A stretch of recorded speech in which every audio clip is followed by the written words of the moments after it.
বিসমিল্লাহির রহমানির রহিম। প্রিয় দেশবাসী, আসসালামু আলাইকুম। আমি সামিউল প্রধান প্রজাতন্ত্রের একজন জ্যেষ্ঠ নাগরিক হিসেবে বলছি।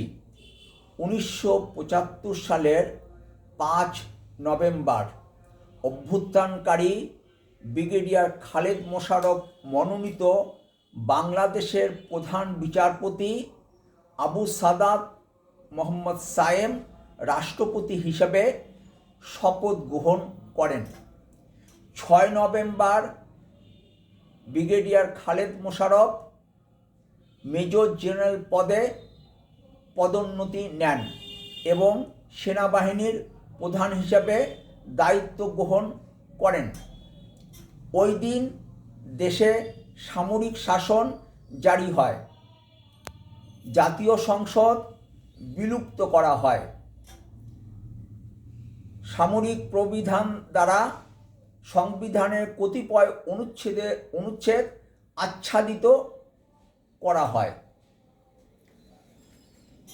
7 নভেম্বর সকালে খন্দকার মোস্তাক আহমেদের টেলিফোন পেয়ে ক্যাপ্টেন জলিল ও ক্যাপ্টেন আসাদ খালেদ মোশাররফ, কর্নেল হুদা ও কর্নেল হায়দারকে হত্যা করে।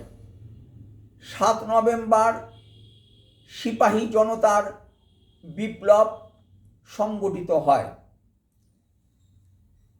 বিপ্লবী সৈনিক সংস্থা জিয়াকে মুক্ত করে এবং তাকে যখন সেনা সদর দপ্তরে নিয়ে যাচ্ছিল তখন খালেদা জিয়া বাধা দিয়েছিলেন।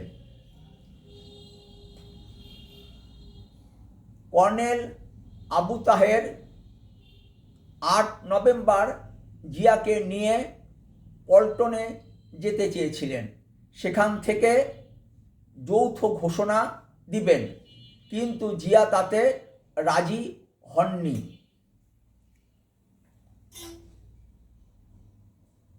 জিয়া নিজের ইউনিট দ্বারা পুরা পরিস্থিতি নিয়ন্ত্রণে আনতে সক্ষম হয়েছিলেন। 24 নভেম্বর কর্নেল আবু তাহের ও জাসদের নেতারা গ্রেপ্তার হয়। 1975 সালে আমি রংপুর জেলা স্কুলে 8ম শ্রেণীতে পড়তাম।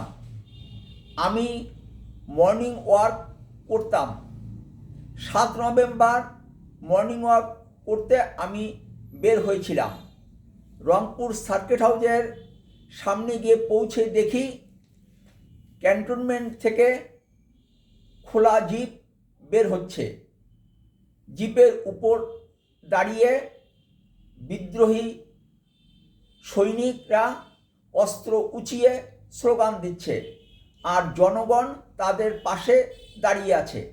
ভালো থাকবেন, সম্ভব হলে দেশ পরিচালনার নীতি ও পদ্ধতির পরিবর্তন নিয়ে কথা বলতে রাজনীতির আড্ডাখানা বলে পরিচিত রহমতে রাব্বানা ও রুম্মানে বেড়াতে আসবেন। ফি আমানিল্লাহ। আল্লাহ হাফেজ। বাংলাদেশ জিন্দাবাদ।